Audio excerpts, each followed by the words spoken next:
Oh dear, what happened to you? I've been battling your enemies in the north, my lord. But I don't have any enemies in the north. Really? Well, you do now.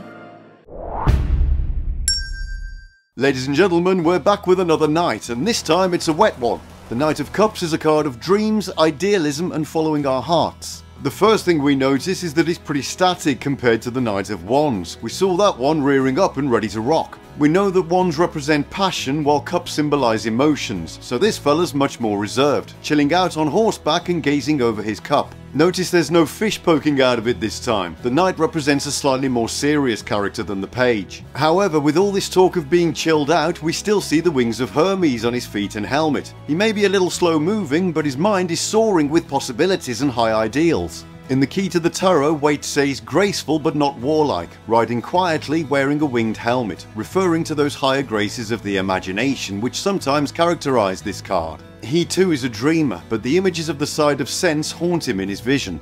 So straight away we can see that the imaginative qualities in this card are a little more sober. One important point is that the knights in the tarot are supposed to be all about movement and action, but as we're in the emotional suit of cups, we've got some tension here. We get a similar thing with the Knight of Pentacles. If we compare them to the Knights of Wands and Swords, we can see that as clear as a bell. They're obviously in full motion, and this comes down to the element of the suits.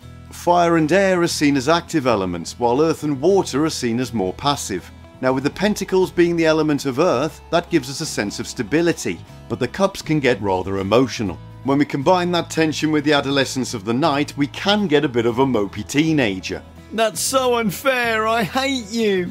We've still also got that dreamy and imaginative aspect that we've seen all over the suit of cups. Rachel Pollack says dreams dominate this card, with its images of a slow horse and a knight lost in the enticements of his cup, symbol of the imagination. She also makes a very important point about the similarity with the Death card back at number 13 in the Trumps. Except that he's a skeleton. Well, obviously he's a skeleton, but that's the whole point. If you put them side by side, you can see they almost look the same. It's like an extreme version of those weight loss before and after photos. This lends credence to the idea that the movement we were talking about in the Knights is happening on the inside in this case, so we're talking about the ability to dig beneath the surface and really explore the inner self. That can lead to a deep level change or transformation, and that's exactly what the Death card is all about, so in a way it kind of is a before and after shot. In the Thoth deck, Crowley and Harris have come up with something that looks very 1970s science fiction for the Prince of Cups, flying in on a big space bird. It all looks a bit Flash Gordon if you ask me. Crowley says he's a warrior partly clad in armour, which seems however rather a growth than a covering. A growth? I wonder what a doctor would make of that. Here's some ointment, it should clear up in a few days. He goes on to say in his right hand he bears a lotus flower, sacred to the element of water, and in his left hand is a cup from which issues a serpent. We've seen lotuses all the way through the suit of cups, so no surprises there, but he's also got a snake in a cup, serpents being associated with wisdom. We can see that the action concept is back with a vengeance for this one, together with another example of some seriously elaborate hat wearing. Milo Duquette says, with style worthy of a comic book cover, Harris's Prince of Cups makes a spectacular entrance by bursting straight at us from a crashing wave, his chariot drawn by an enormous black eagle. The Sforza and Marseille cards are about as straightforward as it gets, almost like an early draft of the Waite-Smith card. The Solar Busker has almost the same image, but I can't quite work out what the knight's holding on to. I think it's a helmet? Anyway, I love the way the horse is looking straight at us, almost like he's embarrassed. The progressive movement, or the progressions of these generations, which is an actual arrival. But in what way? You're asking me? I don't know. The Hermetic title for the Knight and Prince of Cups is Prince of the Chariot of the Waters. Chariot of the Waters sounds like some kind of amphibious vehicle, bit like a hovercraft. The other title for the card is Emperor of the Nymphs and Undines, so we're sticking with the water fairies for this one. In the same way that the salamanders in the wands were the embodiment of fire, we can look at Undines as the living spirits of water. According to Encyclopedia Britannica, a water nymph becomes human when she falls in love with a man, but is doomed to die if he is unfaithful to her. They left that bit out of the Disney version of The Little Mermaid. The Knight and Prince of Cups corresponds to the zodiac signs Libra and Scorpio. We've got our little venomous arachnid friends back, but this time they're joined by the great cosmic scales. The Knight of Cups rules 20 degrees Libra to 20 degrees Scorpio, making Scorpio the dominant sign for this one. We talked earlier about the Knight's ability to dig beneath the surface and to explore his emotions, and that's Scorpio right there. Libra, on the other hand, is an air sign and is all about balance. When we put the two signs together, it relates to the Knight of Cups in the sense that the coupling can signify someone who will work hard to bring harmony and emotional depth to their relationships. The Knight of Cups resides in the world of Briar and sits at the 6th Sephira of Tiferet, together with the 6 of Cups. We've climbed all the way back up to the middle of the tree, and now we're sunning ourselves at the Sephira of Beauty. Tiferet is seen as the Sephira that connects the higher and lower realms, so that works well with the idea of the Knight of Cups being associated with idealism and spiritual connection.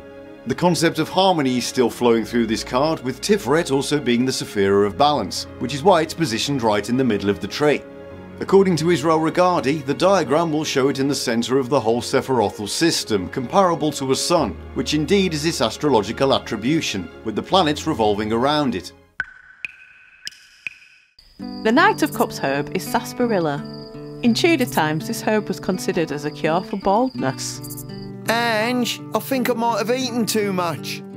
But what does it all mean? The Knight of Cups is idealistic, romantic, imaginative and a bit of a dreamer. He represents thinking about the end goal, or the best that something can be, whether that's relationships or career, so it ties in with the emotional aspect of the great work. Waite says arrival, approach, sometimes that of a messenger, advances, proposition, demeanour, invitation, incitement. So we've still got that messenger aspect that we saw in the page last time, but there's also this ideal of arrival and approach. That can relate to ourselves arriving somewhere or expecting someone, but it's also about chasing our dreams. In a career sense, we're talking about big plans here rather than the stuff we have to do to survive. As the Knights are associated with service, that relates to how we can be of benefit to others, just like we saw with the page. That's where part of the idealism comes into play. In a spiritual sense, it can mean contemplating the emotional aspects of transcendence and the feelings that are evoked by that, but we're talking about the top levels of spiritual enlightenment here. This guy's not interested in the banal. I think this is what Waite was talking about when he mentioned the higher graces of the imagination. What do we actually want when we take money and love out of the equation? What feeling are we trying to get to? He's also a bit of a romantic, this one. That idealism comes back here in the sense that he's got some very lofty goals when it comes to how he views relationships, like many teenagers do. A negative side of that can be someone who's a bit moody and distant. Rachel Pollack says romantically, the knight can represent a lover who does not wish to commit him or herself, who is perhaps attractive, yet passive, withdrawn or narcissistic.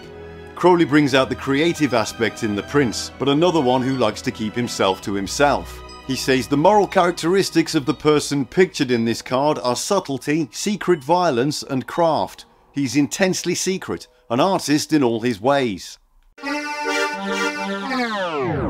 This card announces an injustice on the part of a magistrate. Makes me think of certain counties and their generous distribution of speed tickets. Let it go, man. I can't. One of your friends or relatives will come to pay a visit, which will be very pleasant to you, especially since he is responsible for giving you a sum of money. I'll believe that when it happens. The reverse night can be about waking up from the dreaming and getting his arse into gear, possibly so he can scam us. Waite says reversed, trickery, artifice, subtlety, swindling, duplicity, fraud. So beware, con men, swindlers and shakedown artists are soon going to be at the door, just to see what they can pull. However, if we were to assume that he's not planning the next great hustle, then we could say that he's getting the call to action. Rachel Pollack says in various ways we see the knight reacting towards increased demands from the world beyond himself. It can mean that he rouses himself to action, or else follows his more physical desires. In the reverse, you will be prevented from taking part in a pleasurable party. Your name's not down, you're not coming in. Oh, go on, please. The big takeaway for the Knight of Cups is dreaming, but dreaming big. Idealism gets a bad rap, but I think it's important that we do keep our high ideals and continue to strive for them, even if we get a bit lost sometimes. Carl Sandburg once said, "I'm an idealist. I don't know where I'm going, but I'm on my way."